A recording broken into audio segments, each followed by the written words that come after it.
아버지, 우리들의 하루는 참 쉬이 지나가고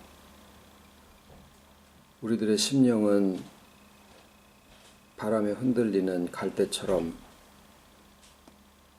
약함을 고백할 수밖에 없는데, 아버지께서는 선하신 뜻을 저희에게 두시고 결코 저희를 홀로 두지 아니하시고 아버지의 때에 회복하게 하시고 또 결국 하나님의 충만하심에까지 또 이르게 하시려는 역사 가운데 두심을 감사를 드립니다. 물이 바다를 덮음과 같이 여호와를 아는 지식이 온 땅에 충만하기를 저희들도 사모하오니, 지금은 우리의 심령 깊은 곳에서 회복의 생수가 또한 흘러나오고 우리의 인격과 또 우리의 가정에 인도하심과 보호하심을 바랄 따름이지만, 집 안에서 작은 소리로 말한 것이 지붕 위에 꼭대기에서 큰 소리로 외쳐지게 하신다고 하셨사오니, 모든 것을 아버지의 주관 가운데 아버지의 때에 친히 능력으로 역사하시옵기를 소원을 드리옵고, 정말 세상에 아픈 자들도 많고 인간성이 점점 없어져가는 이때에 아버지 빛을 비추시고 또 회복의 광선을 발하셔서 육을 벗고 나서의 하나님의 나라가 아닌 이 땅에서 하나님이 보시기에나 사람들이 보기에 다 참 보기 좋았더라 하는 모습으로 회복되기를 진정 바라와 모든 말씀을 예수님의 이름으로 기도드립니다. 아멘.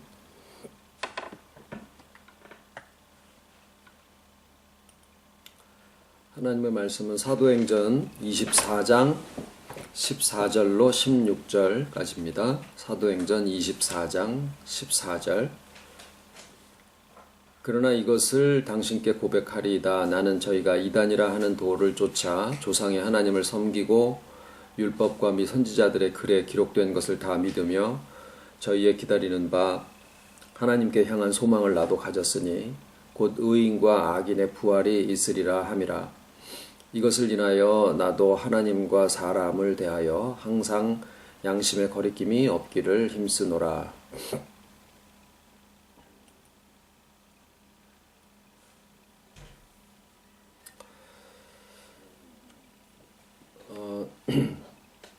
예수님의 재림을 기다리는 것은 믿는 사람들의 공통된 소망일 텐데, 신학자들의 제일 큰 고민은 주님이 오시는 재림의 날짜가 자꾸 지체되고 있다라고 하는 사실입니다.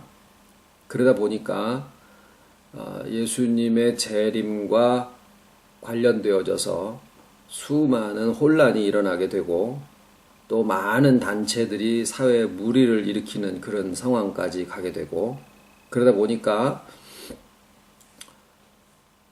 이제 어느 날 몇 월 며칠에 예수님이 오신다라든가 또는 어떤 조건에 맞추어서 예수님이 오신다라고 하는 그런 시한부 종말론은 더 이상 사람들의 관심을 끌지 못하고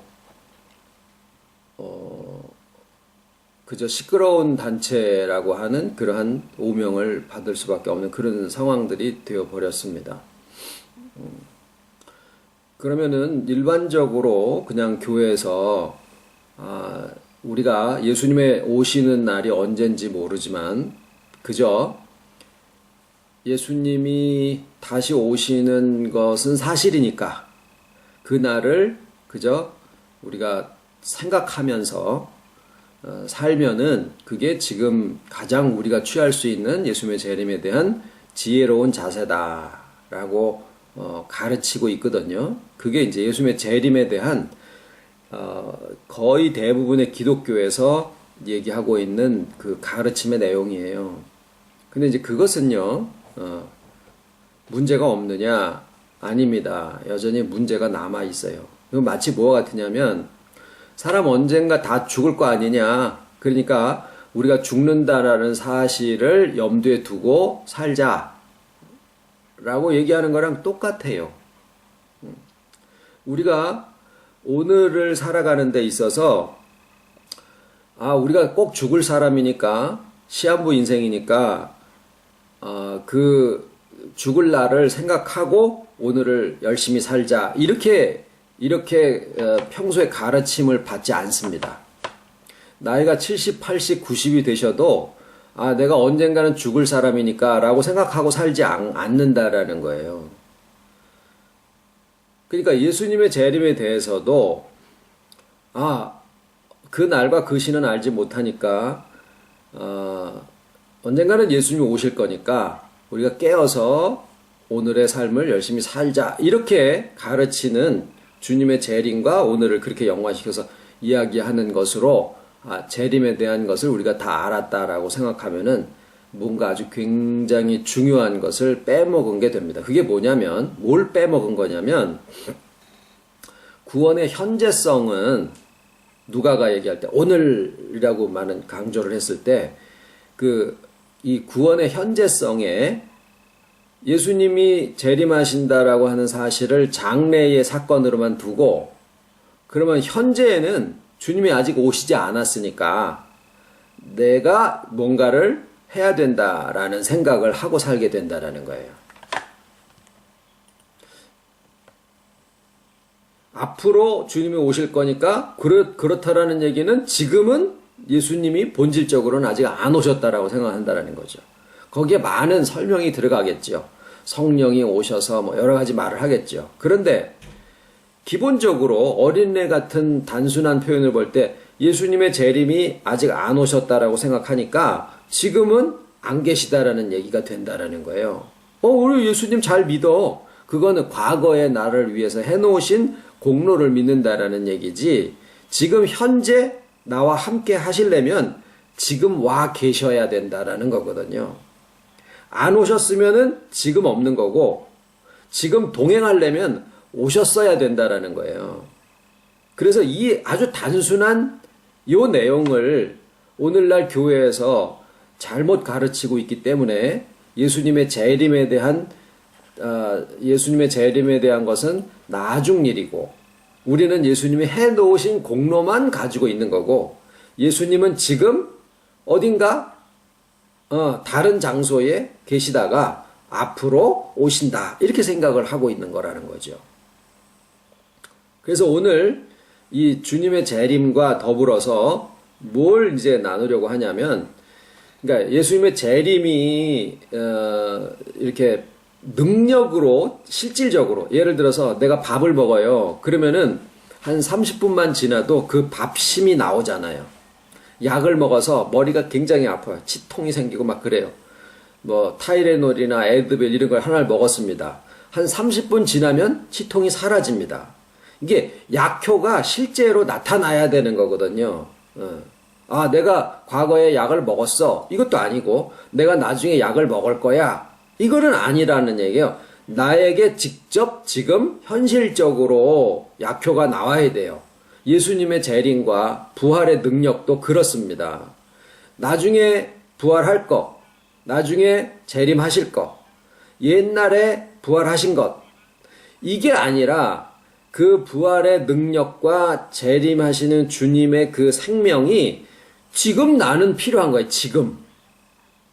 지금 내가 오늘 살아가는데 헛헛하고 오늘 내가 살아가는데 고난이 있고 오늘 내가 살아가는데 나의 마음속에서 혼란이 오고 그러면은 주님의 능력과 부활의 능력, 지혜, 이런 사랑 이런 것들이 나는 지금 필요한 거지 장래에 어떻게 될 거는 그거는 좋긴 좋죠.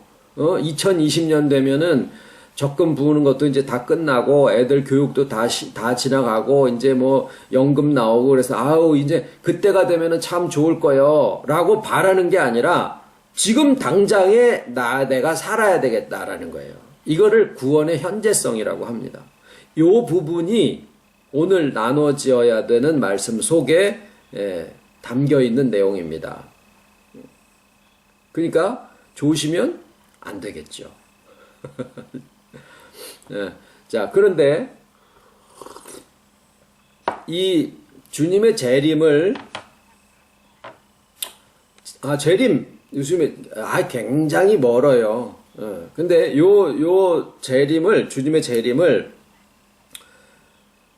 한 가지 사건으로만 생각하면은 안 되고 하나의 그 몇 가지의 시리즈로 몇 가지가 한꺼번에 이렇게 고려가 돼야 돼요.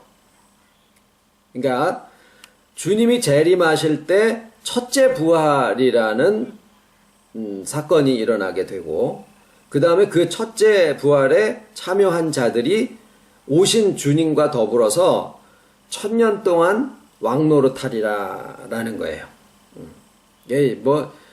예수 믿는 사람들이 가만히 설교를 들어보니까 뭐 놈들 위에서 왕노릇하려고 저러고 있는 거야. 그런 왕노릇이 아닙니다.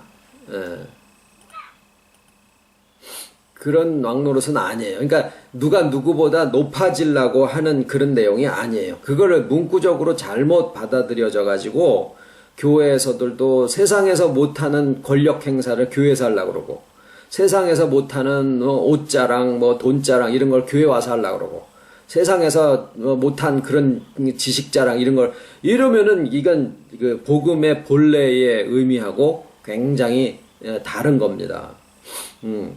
그 주님의 재림과 그 다음에 첫째 부활과 그 다음에 천년 왕국 이 세 가지를 함께 생각을 해야 돼요. 이제 거기에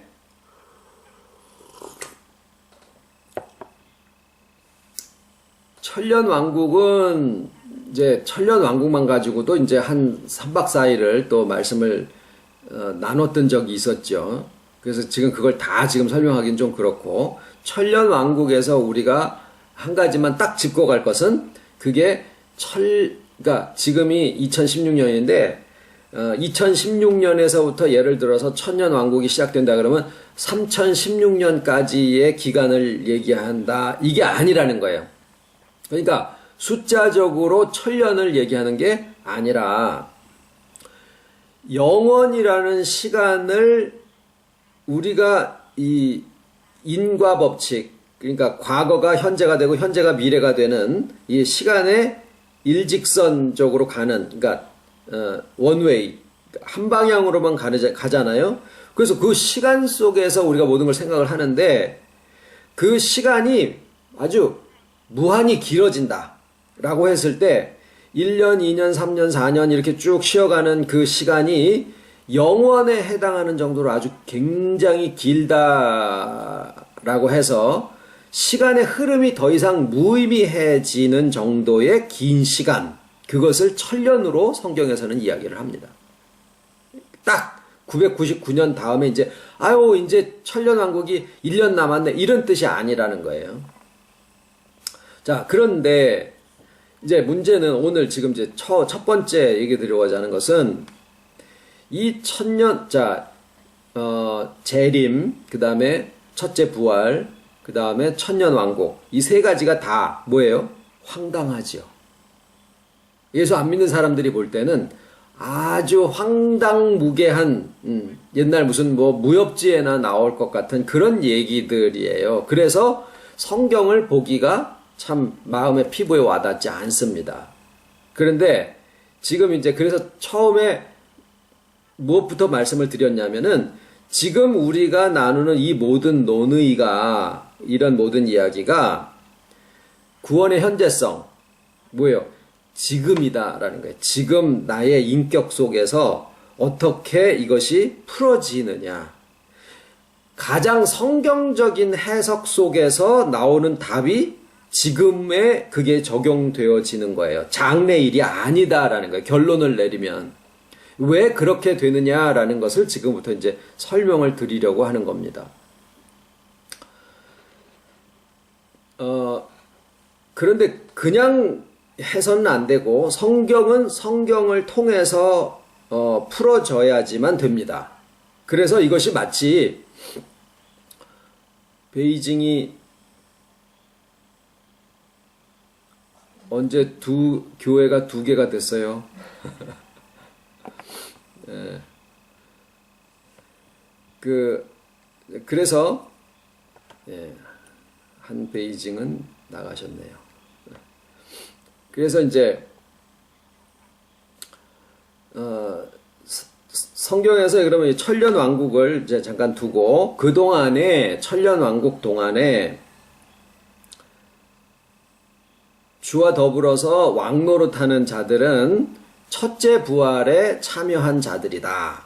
이렇게 되거든요. 그래서 그러면 다른 사람들은 주님의 재림이 언제 오나 2000년대에 오나 2050년에 오나 3000년대에 오나 이제 이렇게들 생각하고 어떤 사람은 집도 팔고 막 그냥 막 황당한 사람들도 있고 막 어떤 목사님들은 막 사람들한테 그러니까 빨리 다 바쳐라 막 이런 또 황당한 사람들도 있고 그런데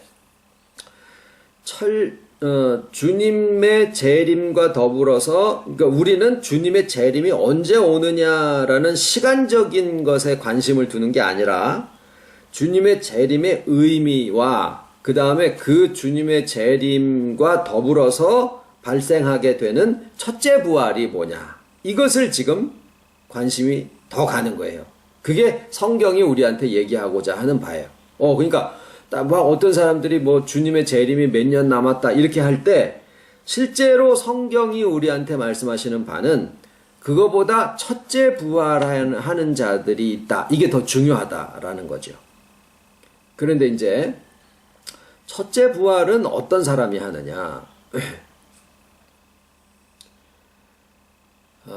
어디에 나와 있냐면은요.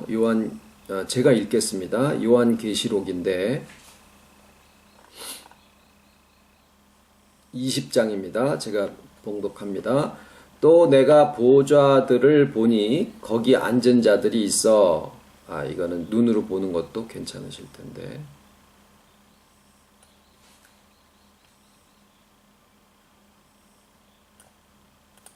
잠시만요.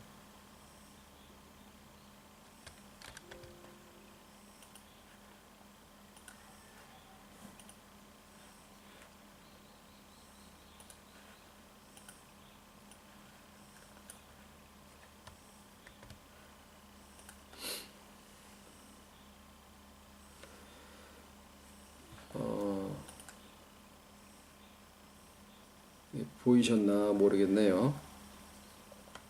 읽겠습니다. 예수의 증거와 하나님의 말씀을 인하여 목배임을 받은 자들의 영혼들과 또 짐승과 그의 우상에 경배하지도 아니하고 이마와 손에 그의 표를 받지도 아니한 자들이 살아서 그리스도로 더불어 천년 동안 왕노릇하니 이렇게 돼 있어요. 그래서 이 말씀에 하나님의 말씀을 인하여 목배임을 받은 자의 영혼들과 라고 돼 있어서 이 극단적인 이 문자적인 해석을 하려고 하는 사람들은 이 첫째 부활에 참여하는 자들을 굉장히 제한시켜서 이 순교자들이라고 이렇게 설명을 하려고 하는 사람들도 있어요. 그런데 이제 거기에 대해서 우리가 하고 싶은 말은 만약에 이렇게 문자적으로 할 것 같으면 여기 말씀하신 그 문자 그대로 해석을 해서 실제로 목배임만 받은 사람들만 살아나야 되는 거 아니냐라고 얘기를 할 수밖에 없어요. 그걸 문자적으로 고지고대로만 그렇게 하려고 한다고 하면 그러면은 십자가에 못 박혀 돌아가신 베드로나 진짜 톱에 쓸리고 창에 찔리고 이렇게 돌아가신 분들은 여기에 해당 안 되고 아무리 순교를 했어도 꼭 목배임을 받은 자들만 살아나야 된다라고 얘기를 할 수밖에 없다 그 말이에요. 그러니까 문자적으로만 그렇게 해석을 하면은 오류가 생겨납니다.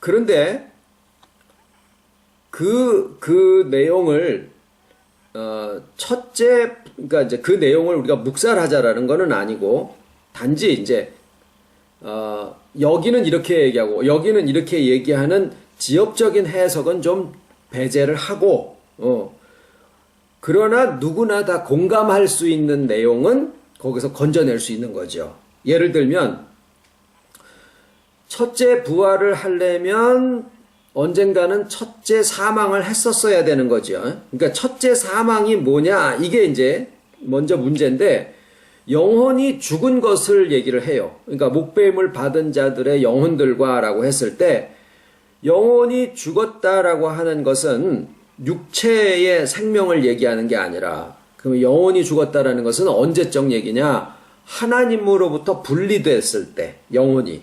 아주 오래전 얘기죠. 그래서 모든 인간들이 하나님과의 연합에서부터 분리되어졌을 때 그 영혼이 죽은 건데, 그게 첫째 사망이에요. 그것이. 그러면 첫째 사망한 자들이 모두 다 첫째 부활에 참여하느냐? 그건 아니라는 거죠. 조건이 붙는다라는 거죠.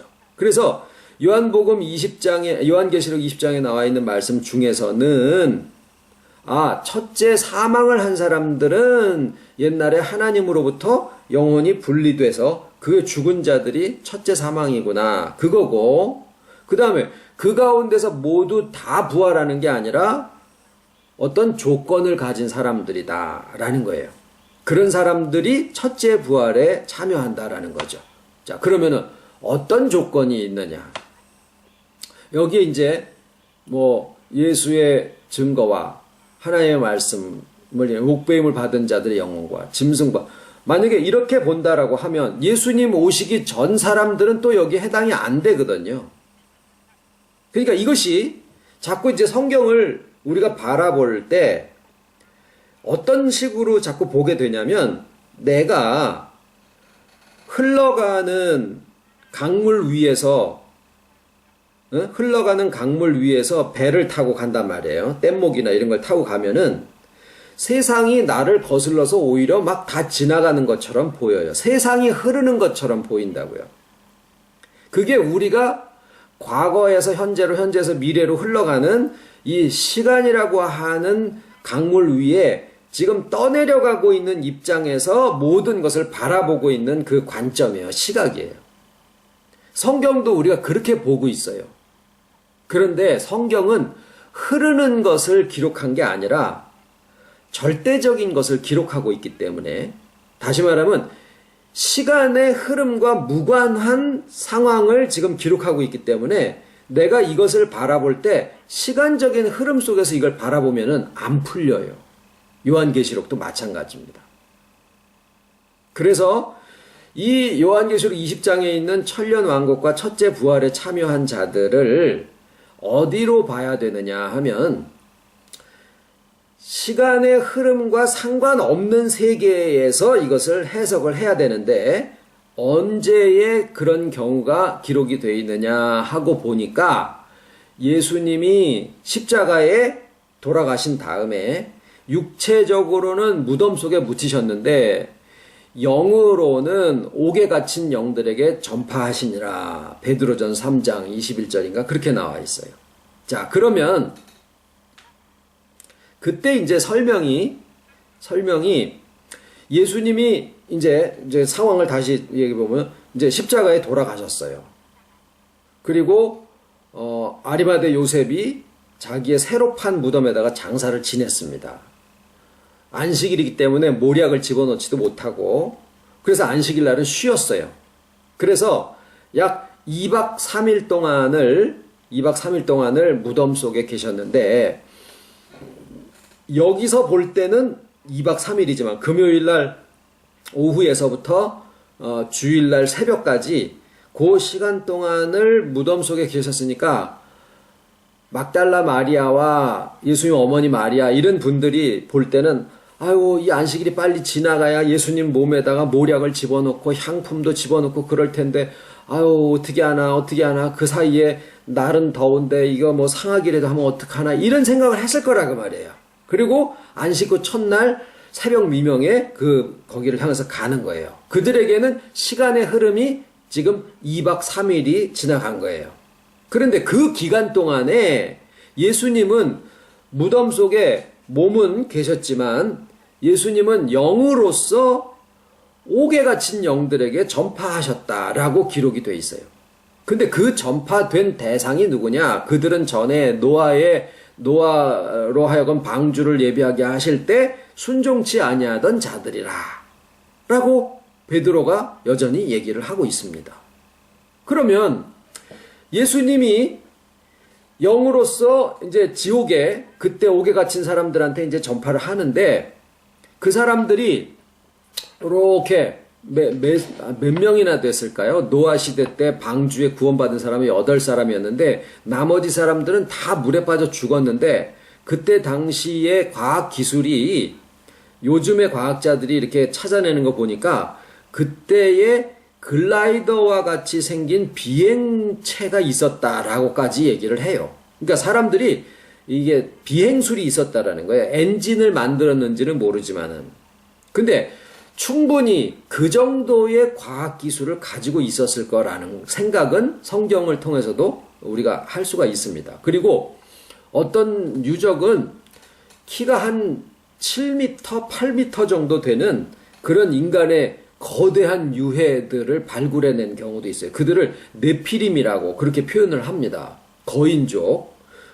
그런 어떤 굉장히 우리가 지금 상상할 수 없는 그런 세계들이 그때 뭐 용사들이다, 뭐 네피림이다 이렇게 이제 하는 그런 사람들에게 과학 기술까지도 있었고 막 그냥 그때 당시에 이렇게 유적들을 보면은요 돌멩이를 1mm 머리카락도 들어가지 않도록 그냥 아주 그냥 그 깎아내는 그런 기술도 있었고 뭐 그렇다고 그래요. 아마 그 시대의 유적이 아닌가라고 성경 고고학자들도 얘기를 하는 사람들도 있습니다. 증명되기는 조금 어려워요. 어쨌거나 인간의 현대의 기술은 아니다라는 거죠.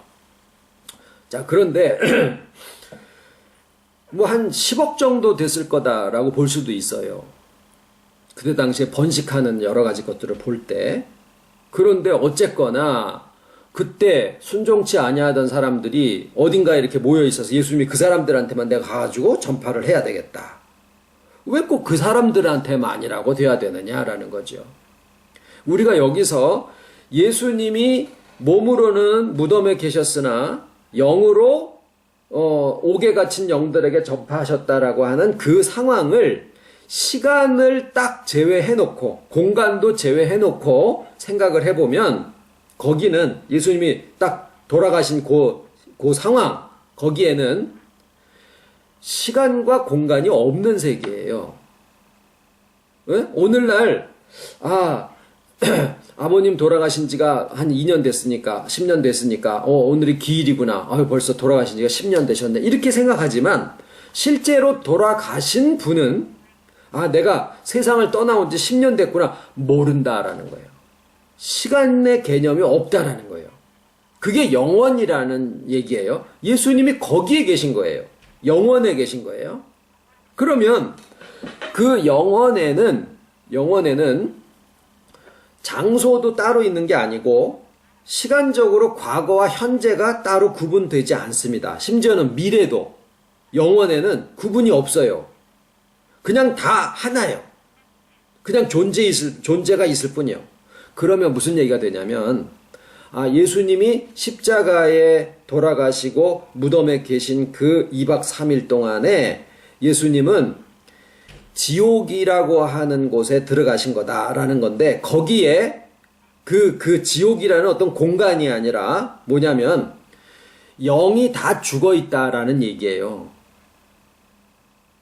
거기에 무슨 공간이 따로 있어서 무슨 여기가 옥이다 이게 아니라 하나님에게서부터 떨어져서 영들이 다 죽어 있는 그 세계를 예수님이 가신 거다 그 말이에요. 영으로.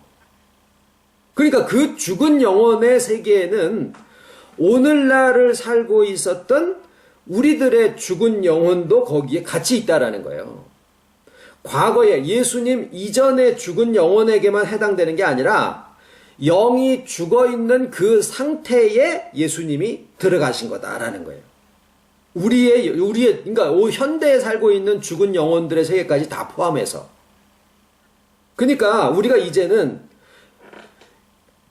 마테마가 누가 요한복음을 보실 때 예수님이 십자가에 돌아가셨고 베드로서에 얘기하신 것처럼 예수님이 영으로서 옥에 갇힌 영들에게 전파하시고 지옥에 찾아가시고 이것을 과거에 2000년 전에 있었던 역사적인 사실로 볼 게 아니라 예수님이 사람 하나님으로서 몸은 벗으셨지만은 영으로서 죽은 영의 세계에 그때 들어가신 거구나. 시간과 공간이 없는 세계에.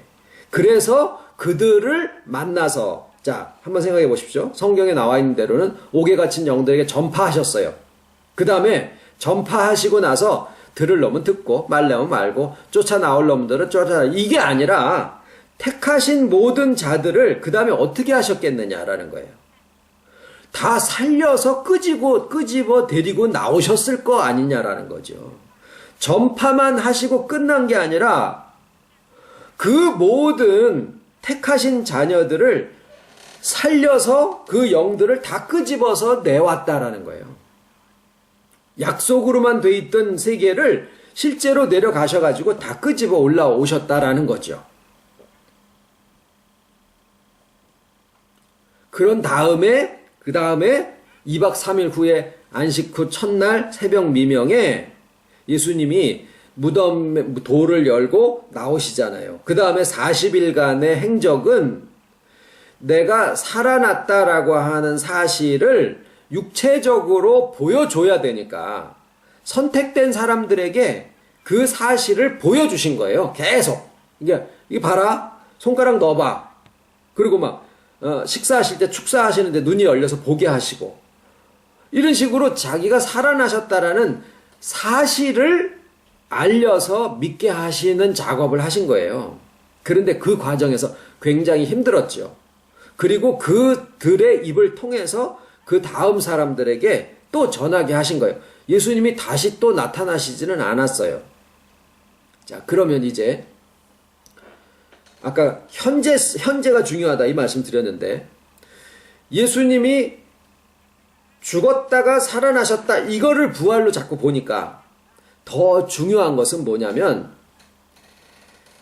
죽은 영의 세계에 주님이 들어가셔서 그 영을 살려내셨어요. 여기까지는 영의 세계에서 일어나는 일이에요. 영의 세계에서 일어나는 일이에요.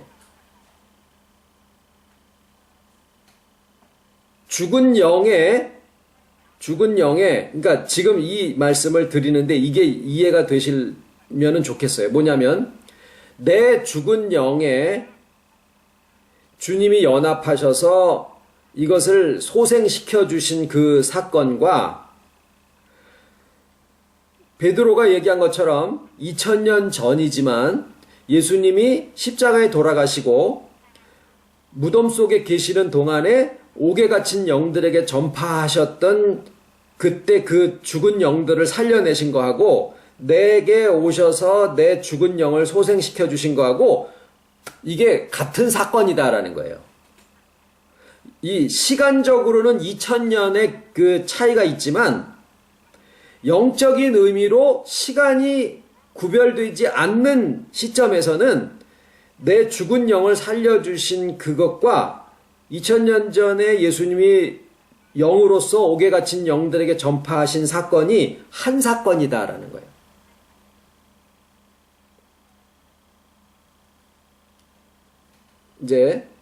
이건 이제 여러분이 묵상하실 재료입니다. 책임질들을 하십시오. 시간이 없어진 상태에서는 그 사건이 지금 여기에 있는 사건을 가리키고 있다라는 거예요. 그런 것 같기도 하고. 근데 참 그 말이 맞고, 이 영원의 개념을 우리가 조금 이해하면은 그 말이 맞고, 그렇게 될 때 주님의 부활 사건이 과거의 역사적인 사건이 아니라 나에게 지금 현재 실제로 일어나고 있는 사건으로 이게 이해가 되어질 수 있습니다. 그때 부활의 능력이 나의 삶에 먹고 배부른 아이처럼 실제로 힘이 나요. 자, 그러면은 부활이 뭐냐? 예수님이 옥에 갇힌 영들에게 전파하셔서 그들을 살려내신 것은 영을 소생시키신 건데 우리가 얘기하는 안식 후 첫날 무덤이 열리고 주님이 부활하셨어 라고 하는 것은 그 영에게 가셔서 그 영을 살려주신 거랑 별개예요. 네?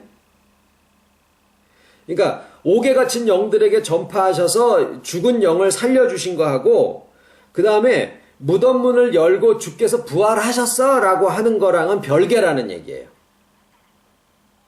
자, 이걸 우리한테로 보면 우리의 죽은 영에 오셔서 우리의 죽은 영을 소생시켜 주신 거랑 그 다음에 주님이 부활하신 거랑은 별개다라는 거예요. 무슨 얘기냐면은 영이 소생한 세계에 주님이 연합하신데 그 연합한 세계는 우리의 보이지 아니하는 속사람입니다. 우리의 의식 넘어.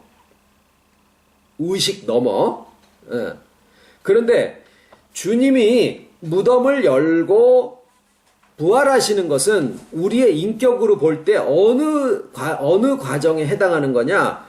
영이 살아난 게 아니라 그 다음에 영이 살아났으면 그 영에는 부활하신 주님이 연합해 계시는데 그 연합하신 주님한테는 부활의 능력도 있고 하나님으로서의 창조의 지혜와 사랑과 모든 능력이 그 안에 같이 계시는 거예요. 여기 예를 들어서 이게 부활하신 주님이고 이것은 이제 살아난 영이라 그래 봐요. 그러면 이 두 가지가 이 둘이 연합을 하셨는데 연합한 이 둘이 여기는 부활하신 주님이고 여기는 우리 영이고 이거를 구별하는 게 의미가 없다라는 거예요. 하나예요. 그것은 예수님에게 있어서 이것은 하나님의 신성이고 이것은 예수님의 인성이다라고 하는 것을 구별하는 게 의미가 없는 거나 마찬가지예요. 이게 하나님의 신비로운 능력입니다.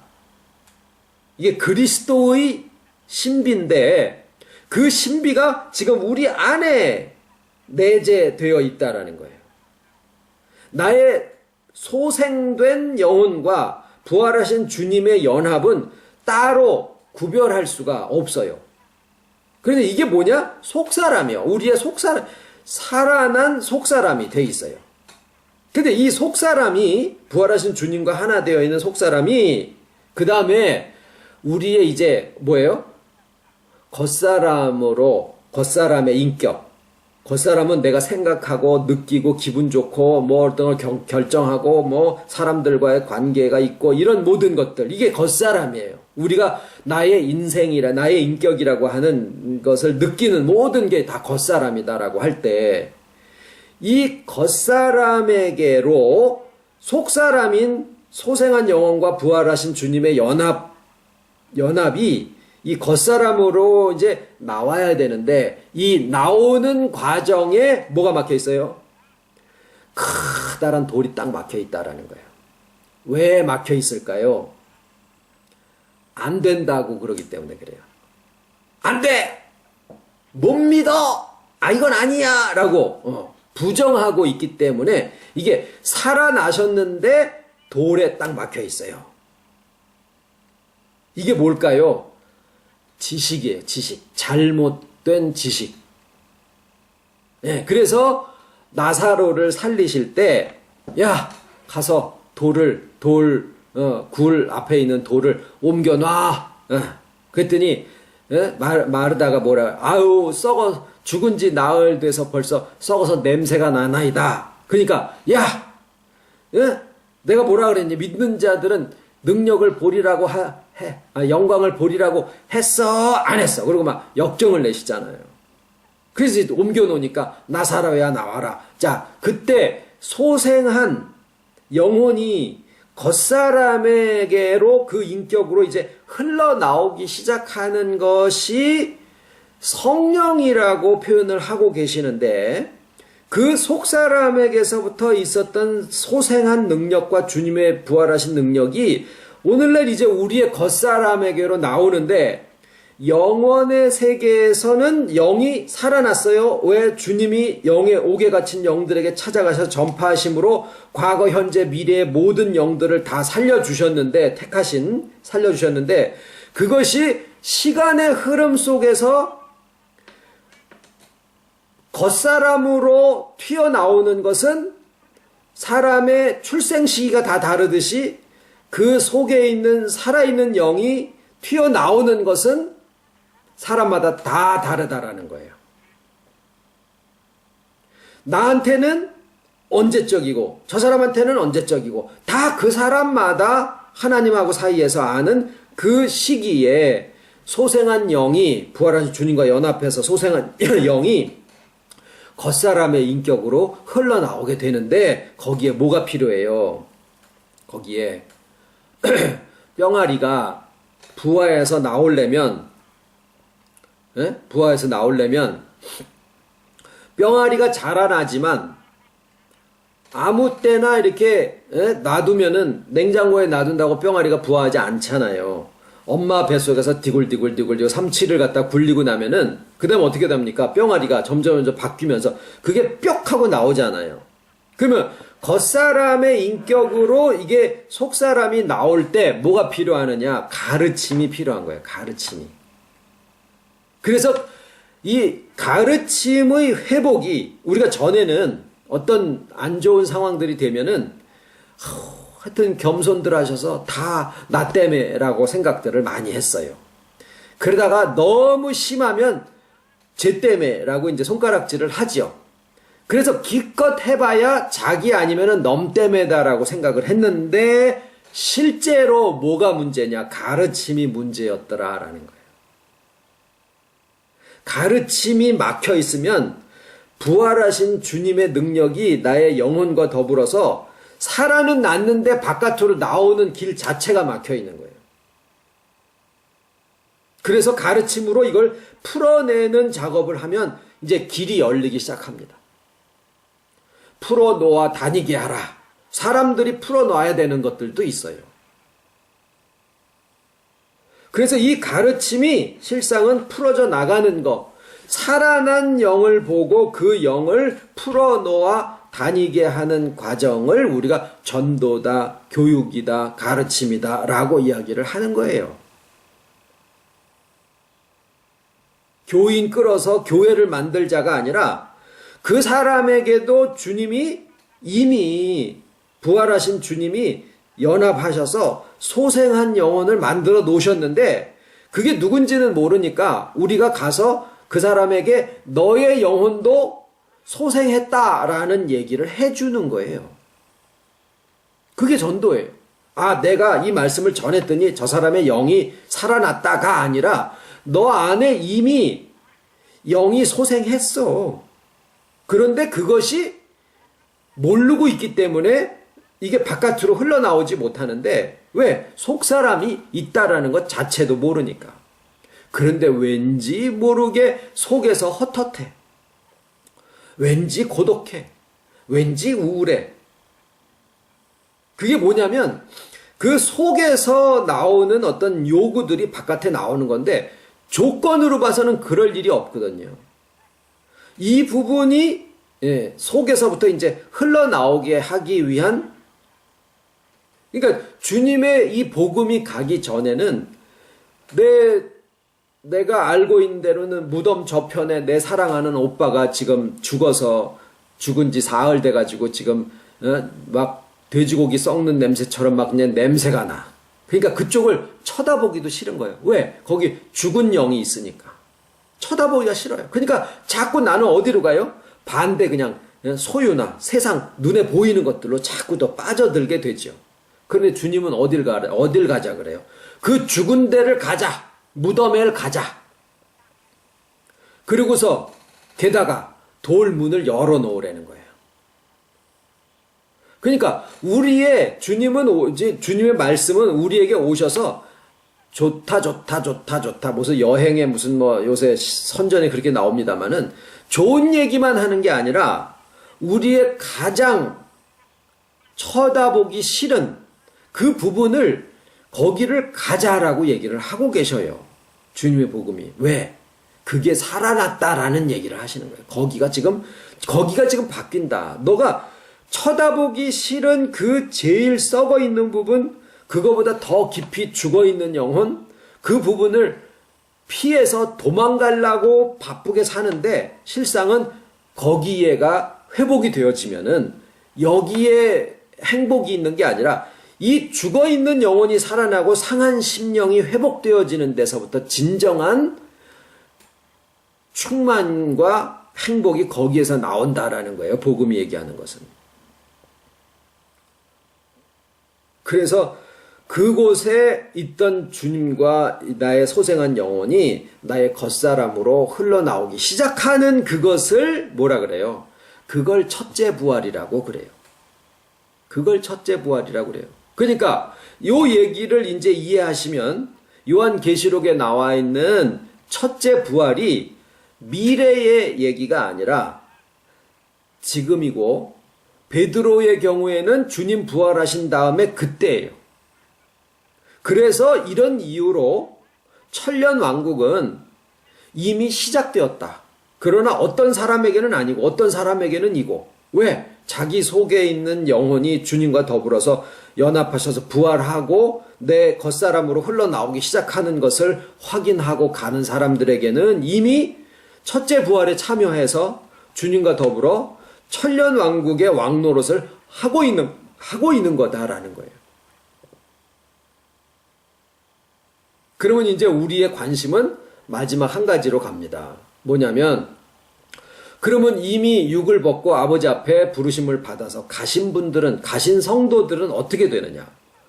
우리가 그분들을 육체로 다시 만나 뵈옵는 그 부활의 소망이 지금 믿는 사람들에게 가지고 있는 소망인데, 그거를 어떻게 할 거냐? 분명히 첫째 부활에 참여한 자들은 둘째 사망에 빠지지 않아, 지옥, 하데스, 거기에 빠지지 않는다라고 하셨는데, 그러면은 이 둘째 부활이 있어야 되는 거 아니냐? 성경으로 돌아가 보시죠. 예수님이 마리아와 마르다에게 뭐라 그러시냐면, 나는 부활이요 생명이니 나를 믿는 자는 죽어도 살겠고 무릇 살아서 나를 믿는 자는 영원히 죽지 아니하리라. 이렇게 얘기를 하십니다. 두 가지예요. 나를 믿는 자는 죽어도 살겠고, 또 하나는 무릇 살아서 나를 믿는 자는 영원히 죽지 아니하리니. 이게 두 가지예요. 자, 여기에서 죽어도 살겠고라는 말에 앞으로 이제 살아난다라는 얘기구나. 이렇게 알고 부활의 소망으로 나중에 만날 것을 생각을 하는데, 예수님의 말씀은 위로가 아니라 선언이에요. 여기에서 우리가 생각하는 성경에 대한 이 관점이 바뀌어야 된다라는 얘기인데, 예수님이 하신 말씀이 위로가 아니라 선언이다. 뭐냐면, 무릇 나를 믿는 자는 죽어도 살겠고라는 것은 살아날 것이다가 아니라 살았다라는 선언이에요. 즉 예수님이 얘기하시는 것은 육체로 지금 죽었냐 살았냐를 얘기하는 게 아니라 그 사람이 살아있다라고 선언을 하는 것을 우리가 예수님의 그 말씀의 뜻을 이해하고 받아들이는 게, 그게 진짜 중요한 점이다라는 거예요. 나는 얼굴을 보고 싶어.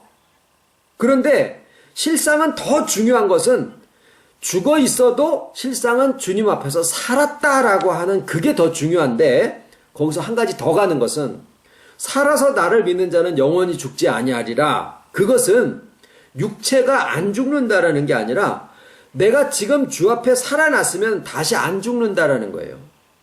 하나님의 주권으로 살아난 영혼과 그 영혼이 나의 인격에 이렇게 되어져 가는 이 소생한 회복된 심령은 죽지 않는다라는 거예요. 그 부분이. 그래서 주님이 진짜 얘기하고자 하셨던 포인트는 내 관심 말고 주님이 그 구절에서 실제로 하시고자 하는 것은 이 사람들이 살아있다라고 하는 사실이에요. 그래서 그거를 받아들이는 게 중요해요. 우리는 나의 육체가 지금 80이고 90이고 언제 이게 죽나 사나 이거를 더 관심을 가지고 있는데, 예수님이 우리에게 제시하는 더 중요한 관점은 나의 영혼과 더불어서 나의 인격이 주 앞에 살아있다라고 하는 그 정의가 더 중요한 거다라는 거예요. 소천하신 분들에 대한 생각도 우리가 바뀌어야 되는 것은, 내가 언제 육체로 다시 보려고 하는 것보다 살아있으면 거기에서의 통하는 게 있다라는 거예요. 살아있음으로 통한다라는 거예요. 주 앞에서. 이것을 예수님이 우리한테 얘기해 주시려고 그러는 건데, 요새 사람들이 뭐예요? 내가 생각하는 게 이렇게 있으면은 아무리 옆에서 얘기를 해도 내가 생각하는 것대로만 생각해. 말을 안 통해. 여기 꽉 차 있는 거예요, 여기가. 그러지 말자고요. 귀를 열자, 그 말이에요. 주님의 말씀을 들을 수 있어야 돼요. 왜 내가 문 밖에서 두드리는데 그 문 밖이 어디라 그랬어요? 바깥에가 아니죠. 물론 가르침은 바깥에서 오지만 그 문 밖에가 어디냐면 우리의 인격의 바깥에예요. 그러니까 속사람을 얘기한다 그 말이에요. 거기서 겉사람을 향해서 문을 두드리시는 거예요. 왜냐하면 그 속사람의 세계가 어디냐면은 내 속사람인데 실상은 영원의 세계예요. 그래서 이것이 내가 주 안에, 주는 내 안에, 이게 말이 안 되죠. 코끼리가 냉장고에 어떻게 들어가냐? 그런데 주는 내 안에 있고 내 안에 계신 주님의 세계가 실상은 영원의 세계다라는 거예요. 그런데 거기에서 우리를 두들기시는 거예요. 그러니까 실상 우리의 인격으로 볼 때는 주님이 두들기시는 그 음성이 어디서 나오느냐? 내 속사람에게서부터 나온다라고 봐도 되는 거예요. 그리고 말씀으로 바깥에서 또 인격적인 바깥에서 또 들어오기도 하고. 그래서 왜 주님의 문을 두드리시는데 귀 있는 자들은 그걸 듣고 귀 없는 자들도 있어요. 그 귀 있는 자는 들어라라고 하신 게 뭐냐면, 요즘에 그걸 실감을 하는 게 뭐냐면 자기 생각이 꽉 차 있어가지고 내가 생각하는 대로 들어버려. 안 들려, 다른 사람의 말이. 그럼 주님의 말씀은 들리겠냐고요. 다른 사람의 말도 안 들리는데 주님의 말씀이 들리겠냐고요. 자기 생각이 꽉 차 있는데. 이게 좀 귀가 열려야 돼요. 자기 생각에서부터 자유로워져야 돼요. 그러면서 주님이 하시는 음성을 내가 주님의 말씀에서 얘기하고자 하는 포인트가 이게 내가 요구하는 거를 얘기하신 게 아니라 주님이 나한테 얘기하시는 바가 이거구나라고 그 뜻을 좀 이해하는 게 중요하다 그 말이에요. 살았다라는 그 사실이 그게 더 중요하다라는 겁니다. 기도하겠습니다. 고마우신 아버지, 참 아버지의 영혼의 세계를 우리가 알 수도 없고 가볼 수도 없고 이해할 수도 없지만 성령의 깨닫게 하심과 조명하심으로 물리적인 세계를 살아가면서도 아버지의 영혼을 조금씩 이해해 갈 수 있도록 눈을 열어주심을 감사를 드립니다. 참 주님의 부활과 주님의 재림이 다르지 아니하고 우리의 첫째 부활이 바로 2000년 전에 주님께서